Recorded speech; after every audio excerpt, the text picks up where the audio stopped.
In 1989, a junior designer at Casio in Tokyo finished his first ever watch project. It was a small plastic rectangle that weighed 21 grams and cost less than a fast food meal. Nobody at the company treated it as a flagship product. There was no marketing campaign behind it, no celebrity endorsement, no limited edition launch event. It was just supposed to be a cheap, readable watch that wouldn't break. That watch was the Casio F-91W, and in the 36 years since it hit the market, it has sold over 100 million units.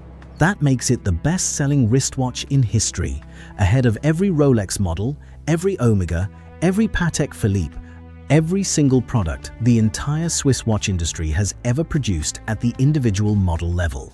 However, what makes this story genuinely strange is not the sales numbers, it's the list of people who wore it. A young Barack Obama was photographed with one on his wrist years before he became president of the United States. Osama bin Laden was photographed wearing the exact same model. United States military intelligence listed the F-91W as the sign of Al-Qaeda, and wearing one at the wrong time in the wrong country could get you detained at Guantanamo Bay. And yet today, the same watch shows up on the wrists of fashion models, tech billionaires, and college students who wear it as a deliberate rejection of luxury culture. So how did a $10 piece of plastic become the most successful timepiece the world has ever seen? That story starts not with watches at all, but with a cigarette ring in a bombed-out Tokyo workshop. In 1946, Japan was still rebuilding from the war. Tadao Casio, an engineer born in Kochi Prefecture in the south of the country, opened a small machining workshop called Casio Seisakujo in the Mitaka neighborhood of Tokyo. He made mechanical parts and tools for whatever work he could find, and his first real product was something called a yubiwa. It was a small metal ring that held a cigarette between your fingers so you could smoke it all the way down to the end without burning yourself. Basically, a ring for smokers, nothing more. But it sold well enough that Casio could afford to keep his workshop running, and more importantly, it paid for his younger brother Toshio to join the business. Toshio was a technician who had worked at Japan's Ministry of Communications, and he came to the workshop with an interest in electronics. The two brothers started tinkering with relay circuits, and by 1954 they had built Japan's first electronic calculator. 3 years later, in 1957, they formally incorporated as Casio Computer Company and released the model 14A, a fully electric calculator that used a single display window instead of the 3-window design every other calculator on the market relied on. It cost 485,000 yen, and it was enormous, but it worked, and the orders came in fast.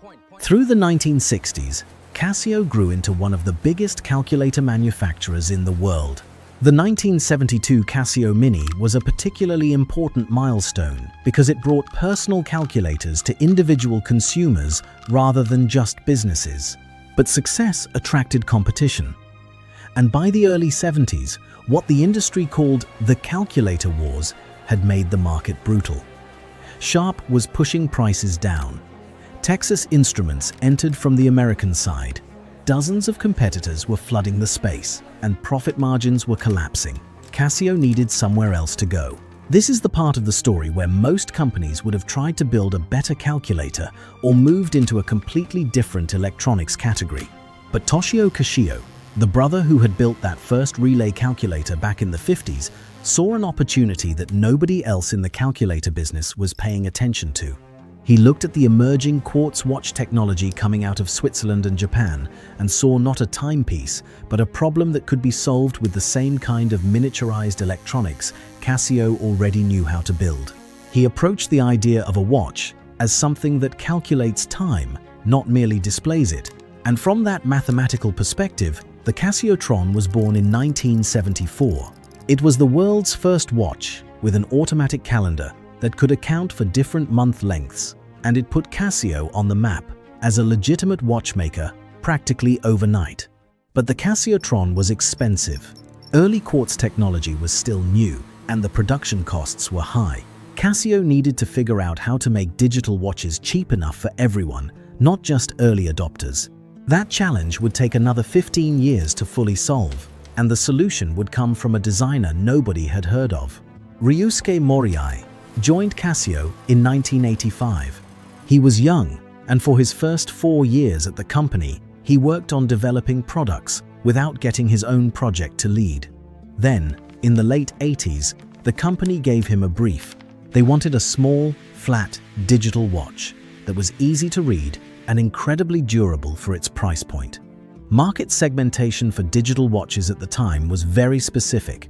There were premium models with lots of features, mid-range models with fewer features, and then the ultra-budget tier where Casio wanted this new watch to live. The constraints Moriai was working with were physical. He had a flat, round battery and an octagonal quartz module that was slightly smaller than the battery. Everything else had to wrap around those two components. In a later interview, Moriai described the process as starting with those two fixed components, the battery and the module, and working outward from there. He wanted the watch to be small and flat, but not so small that you couldn't read the digits at a glance. He wanted the bezel to have an angular shape that caught light in a way that made the watch look more refined than its price would suggest. To Moriai, the most beautiful part of the finished design was that angular bezel, the way it gave the watch a subtle visual edge that separated it from the dozens of other cheap digital watches on the market. The final design measured about 37.5 millimeters wide by 34.5 millimeters tall by just 8.5 millimeters thick. The case was black resin. The case back was stainless steel. The whole thing weighed 21 grams, which is about the weight of 4 nickels. The module inside was Casio's F-91W, and it powered a digital display with a stopwatch accurate to 1/100th of a second, a daily alarm, an hourly chime, a calendar, and a small green LED backlight. The battery was rated for 7 years, though plenty of owners have reported getting 10 or more before needing a replacement. That watch was the F-91W, and it went into production in June of 1989. But here's what's interesting about the timing. Moriai didn't know he had designed what would become the best-selling watch in history. Nobody at Casio did. The F-91W was just another model in a catalog full of digital watches. It was the successor to the F-87W, and Casio was already making dozens of different watch models across multiple product lines. The company had launched the G-Shock 6 years earlier in 1983, and that was their headline product, the one getting all the marketing attention and the engineering resources. The G-Shock had its own legendary origin story, involving a Casio engineer named Kikuo Ibe, who was inspired by watching a rubber ball bounce in a playground, and the resulting watch used a floating module suspended in urethane foam to survive a 10-meter drop. That was the kind of product Casio was proud of. The F-91W, by comparison, was just a budget workhorse filling a low-margin slot in the lineup. But the market didn't see it that way. Within a few years of its release, something started happening that Casio hadn't planned for. The F-91W was selling in volumes that none of their other individual models could match. By the mid-1990s, Casio was producing 3 million units per year of the F-91W alone, and the watch had quietly earned the title of world's best-selling timepiece. The question is, why? And the answer is not one thing. It's a combination of factors that no product designer could have engineered on purpose.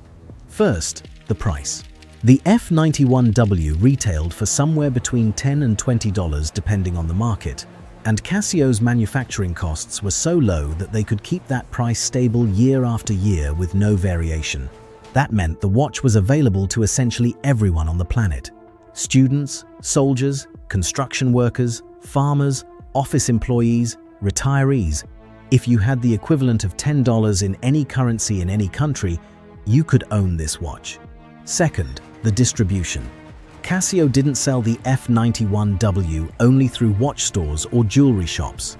They pushed it into supermarkets, electronics retailers, airport kiosks, military surplus outlets, corner stores, and open-air bazaars across Africa, Asia, Latin America, the Middle East, and everywhere else. The watch was sitting on a shelf within walking distance of basically any person on Earth who might want to buy one.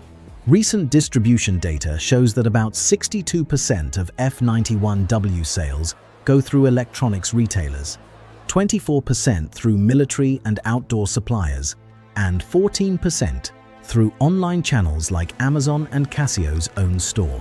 Third, and this is the factor that really separates the F-91W from other cheap watches, the thing just worked. It was accurate to within about 30 seconds per month. The resin case could take a beating that would crack a glass watch face. The battery lasted for years. It was water-resistant enough for rain and hand washing, and owners regularly pushed it far beyond its 30-meter rating without problems. There are stories all over watch forums of people swimming, surfing, and even shallow diving with their F-91Ws without any issues. The rubber seal between the steel caseback and the resin body turned out to be far more capable than its official splash-proof rating suggested. Military personnel in particular gravitated toward the F-91W because you could wear it in field conditions, drop it, bang it against walls and equipment, get it soaked in mud, and it would keep ticking. The watch became so common among soldiers in multiple countries that it was essentially unofficial standard-issue gear. If it eventually broke after months or years of abuse, you bought another one for $10 and moved on. That replaceability was itself a feature. Nobody worries about losing a $10 watch the way they worry about losing a $500 one. And that freedom from anxiety meant people actually wore the F-91W everywhere, which only increased its visibility and its sales. But this is where the story gets complicated, because the same qualities that made the F-91W perfect for soldiers also made it perfect for something much darker. Throughout the 1990s, the F-91W was reportedly provided to recruits at Al-Qaeda training camps in Afghanistan and Pakistan. The watch was used for its intended purpose, telling time. But bomb makers in those camps were also trained to use its alarm and countdown features to initiate explosive charges. Combined with a circuit board, a 9-volt battery, and an explosive primer, the watch became a low-tech but effective timer for improvised explosive devices. Ramzi Youssef, the mastermind behind the 1993 World Trade Center bombing, along with his associates Abdul Hakim Murad and Wali Khan Amin Shah, had developed specific techniques to use commonly available Casio digital watches as detonation timers. A retired FBI agent named David Williams, who worked on that bombing investigation, later explained that terrorists prized the watches for their accuracy and battery life. He said you could set a time delay for up to 3 years that would remain accurate to the second, as long as the battery lasted. After September 11th, the connection became official. Leaked classified documents from Guantanamo Bay, obtained and published by The Guardian in 2011, revealed that the Casio F-91W had been declared the sign of Al-Qaeda by military analysts at the facility. Briefing materials used to train staff in assessing new detainees stated that possession of the F-91W, or its silver-colored sibling, the 159W, suggested the wearer had been trained in bomb-making by Al-Qaeda in Afghanistan. The watch was mentioned nearly 150 times across Guantanamo prisoner assessments. Over 50 suspected Al-Qaeda members held at the facility were wearing either an F-91W or an A-159W when they were captured. Pakistani officials found more than 600 of the watches in a single terrorist safehouse in Karachi. The whole thing put Casio in an impossible position. Their best-selling product, a watch worn by millions of completely ordinary people around the world, had become associated with terrorism through no fault of its own. The company never issued a major public statement about it, and there wasn't much they could say. The watch had no exclusive technology. Any cheap digital watch with a timer function could theoretically serve the same purpose. The F-91W just happened to be the cheapest, most available, and most reliable option on the market, which is exactly why everyone was buying it, including people with very different intentions. Detainees at Guantanamo tried to point out the absurdity of the association. One detainee, identified in records as number 154, told his tribunal that millions of people own these types of Casio watches, and asked why the United States didn't arrest everyone who sold or wore them. It was a fair point, and one that legal scholars echoed. The F-91W was so widely distributed that using it as evidence of terrorist connections was like claiming that owning a pair of sneakers proves you're a marathon runner. The watch's greatest strength, its universal availability, had been turned into a liability through sheer guilt by association. But the association stuck in the public consciousness, at least for a while. And yet, the watch kept selling. 3 million units a year, year after year, through the entire controversy. And then the story took a turn nobody predicted. The watch that had been tagged as a terrorist accessory started showing up in a completely different context, and people were wearing it on purpose as a style choice. Photographs surfaced of Barack Obama wearing a Casio F-91W during his years before the presidency, long before the White House. Back when he was a community organizer and law professor in Chicago. The images circulated online and became part of the watch's mythology. This idea that a man who would become the most powerful person in the world chose to wear the same $10 watch that you could buy at a gas station. It resonated with people who were growing tired of the status signaling that luxury watches represented. Around the same time, the F-91W started appearing in popular media. The character Dustin Henderson, played by Gaten Matarazzo, wore one in the Netflix series Stranger Things.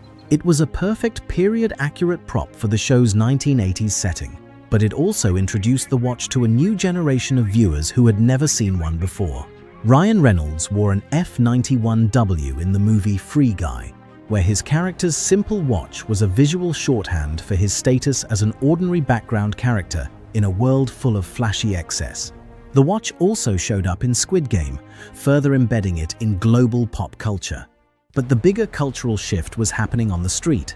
Younger consumers, particularly millennials and Gen Z, started wearing the F-91W as a deliberate fashion statement. Rolex Submariners and Audemars Piguet Royal Oaks had become the default wrist accessories for anyone trying to signal wealth. And the F-91W became the opposite of all that. Wearing a $10 Casio next to someone's $15,000 Omega was a way of saying that you didn't care about that game, and that indifference turned out to be its own kind of status. Watch collectors started posting photos of their F-91Ws sitting next to Rolexes and Patek Philippe's in their collections, treating it as a piece of horological history that had earned its place through cultural impact rather than craftsmanship or scarcity.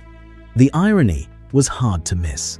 A watch that cost less than a sandwich was being treated with the same reverence as watches that cost more than a car, and not as a joke. People genuinely believed the F-91W belonged there, because in terms of its actual influence on global culture, it did.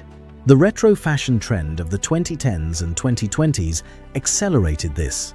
Vintage aesthetics from the 80s and 90s were back in style. And the F-91W hadn't changed its design since 1989. That meant it wasn't retro-inspired or vintage-adjacent. It was the actual thing. The same watch, the same module, the same case, the same resin strap that people wore 35 years ago. You weren't buying a tribute to the 80s, you were buying the 80s. Now, to understand just how remarkable the F-91W's dominance really is, you have to compare it to the Swiss watch industry. Because the title of this video isn't an exaggeration. This $10 watch genuinely outsold every Swiss brand. In 2025, the entire Swiss watch industry exported 14.6 million wristwatches. The total value of those exports was 24.4 billion Swiss francs, roughly 28 billion US dollars. And that number was actually down 4.8% from the year before. The Swiss industry has been declining in volume for several consecutive years. In 2024, they exported 15.3 million units, already a historically low number. Before that, they had hit 16.9 million in 2023, and so on. Now compare that to the Casio F-91W, a single model from a single product line. Casio has been producing roughly 3 million units per year at peak output, and around 2.3 million units more recently. That means one Casio watch model accounts for somewhere around 15 to 20% of the entire Swiss watch industry's annual unit volume. And the F-91W is just one of hundreds of watches Casio makes. If you added up every Casio model together, the total unit volume crushes Swiss exports by an order of magnitude. China exported 589.5 million watches in 2025. Japan's output, led by Casio and Seiko, sits somewhere in that same territory of mass production at affordable prices. The reason Swiss brands can't compete on volume is structural, and it goes back decades. Swiss watchmaking is built around high margins, limited production, and the idea that scarcity drives desirability.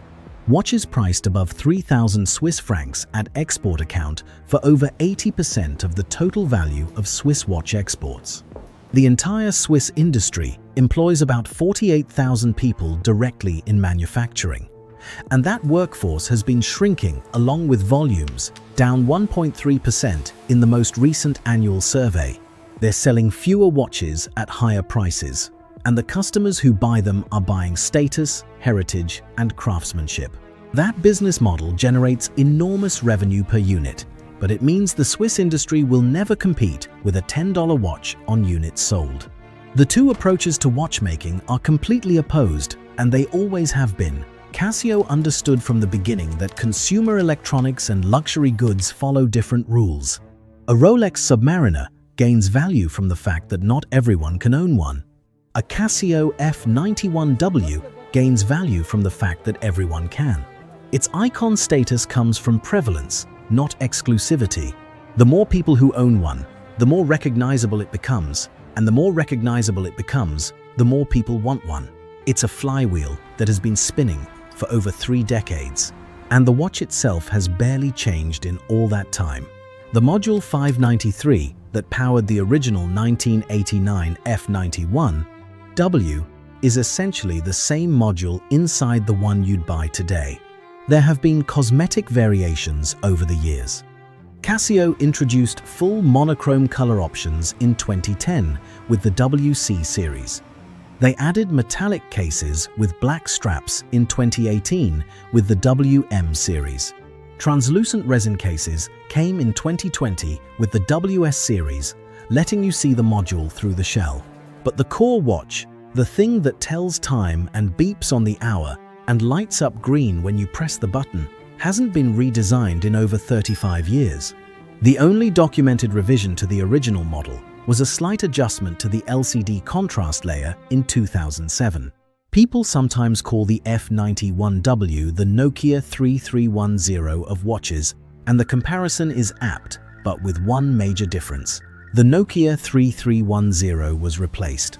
Smartphones came along and did everything the Nokia could do and more, and the old phone became a meme about durability rather than a product you'd actually use day to day. The F-91W has not been replaced.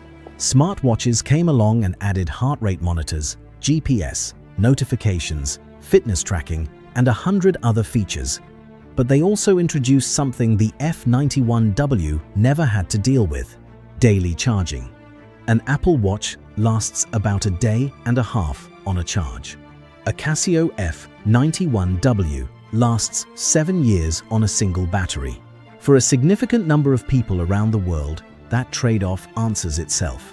The F-91W also survived the smartwatch era because its core users never needed what smartwatches offer. The farmer in sub-Saharan Africa checking the time during harvest doesn't need heart rate data. The soldier on deployment doesn't want a watch that dies if she can't find a charger for 2 days. The college student who wears one as a fashion statement doesn't need app notifications on her wrist because her phone is already in her hand. The construction worker who needs to check the time 40 times a day wants something he can glance at without tapping a screen or flicking his wrist to wake a display. The F-91W is always on. The display is always showing the time. You never have to charge it, sync it, update its software, or pair it with anything. It serves a purpose that smartwatches don't threaten, and that purpose has remained constant since 1989. In fact, You could argue that the complexity of smartwatches has made the F-91W more appealing by contrast. The more technology asks of people, the more some of them want a product that asks nothing at all. As of 2026, total production of the F-91W has passed 100 million units. The 89% majority of watches sold are still the original black resin model, the F-91W1. Red and blue variants account for just 5% and 3% respectively.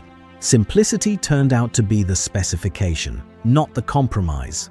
And Ryusuke Moriai, the junior designer who created the F-91W as his very first project at Casio, went on to become the company's chief watch designer.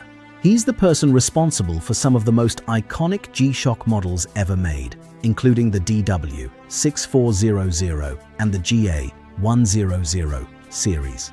His career started with a $10 watch that nobody thought would matter, and it turned into one of the most influential tenures in the history of consumer product design. The Casio F-91W isn't the best watch ever made. It's not the most accurate, it's not the most durable, it's not the most beautiful, but it is the most bought. And in the story of how objects move through the world and embed themselves in culture, that distinction matters more than any of the others. It became the standard issue watch for militaries and terrorists and presidents and teenagers and fashion models and construction workers and everyone in between.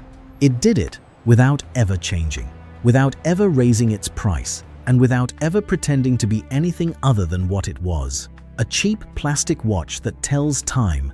And the Swiss watch industry, with all its gold and sapphire and heritage and prestige, has never produced a single model that has come anywhere close to those numbers, and they've had 300 years to try. If you found this story interesting, subscribe to the channel and leave a like so more people can find it. Drop a comment and tell us what watch you're wearing right now.